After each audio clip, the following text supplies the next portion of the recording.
Gaza വെടിനിർത്തലിൽ ഇസ്രായേലിന്റെ പ്രതികരണത്തിനായി കാത്തിരിക്കുന്നുവെന്ന് Qatar.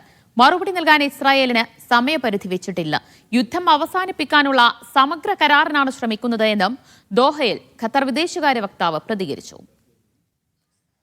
Muhammad Abbas വിവരങ്ങൾ നൽകും. അബ്ബാസ്, ഇനി ഇസ്രായേലിന്റെ പ്രതികരണമല്ലേ നിർണായകമാവുക?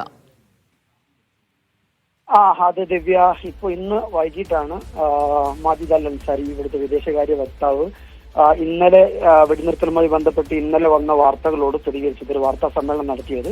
അദ്ദേഹം അതിൽ പ്രധാനമായിട്ടും ചൂണ്ടിക്കാണിച്ചത് 5 കാര്യങ്ങളാണ്. ഒന്ന്, നമ്മൾ ഇന്നലെ എല്ലാം റിപ്പോർട്ട് ചെയ്തതുപോലെ, ഒന്ന് ഹമാസ്, ഈജിപ്തും ഖത്തറും US അടങ്ങുന്ന സഖ്യം മുന്നോട്ട് വെച്ച വെടിനിർത്തൽ കരാറിന് ഈ നിർദ്ദേശത്തെ അംഗീകരിച്ചിട്ടുണ്ട്.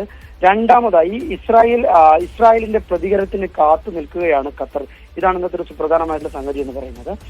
എന്നാൽ ഇതിൽ അദ്ദേഹം തന്നെ വ്യക്തമാക്കി പറയുന്ന ഒരു കാര്യം, ഇക്കാര്യത്തിന് ഇസ്രായേലിന് പ്രതികരിക്കാൻ ഒരു സമയപരിധി നിശ്ചയിച്ചിട്ടില്ല. ഏത് സമയത്താണ് അവർ പ്രതികരിക്കേണ്ടത് എന്നുള്ളൊരു സമയപരിധിയിൽ വെച്ചിട്ടില്ല എന്നുള്ളതാണ്. മൂന്നാമത്തെ ഒരു കാര്യം, ഈ വിഷയം, ഈ പ്രപ്പോസൽ, വെടിനിർത്തൽ പ്രപ്പോസൽ ഇസ്രായേൽ കാര്യമായി പരിഗണിക്കുന്നുണ്ട് എന്ന് ഞങ്ങൾ അറിഞ്ഞിട്ടുണ്ട്.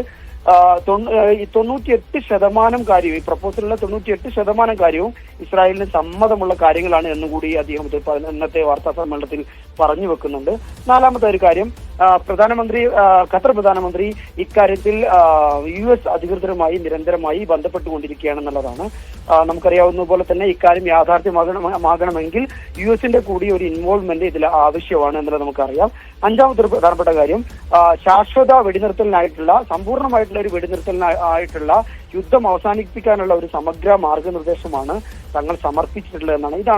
ഈ 5 കാര്യങ്ങളാണ് പ്രധാനമായിട്ടും ഇന്ന് മാജിദ് അൽ അൻസാരി ഇന്നത്തെ വാർത്താ സമ്മേളനത്തിൽ പ്രതികരിച്ചിട്ടുള്ളത്. ഗസ വെടിനിർത്തലിൽ ഇസ്രായേലിന്റെ പ്രതികരണത്തിനായി കാത്തിരിക്കുകയാണ് ലോകം. മുഹമ്മദ് അബ്ബാസ് ആണ് വിവരങ്ങൾ നൽകിയത്.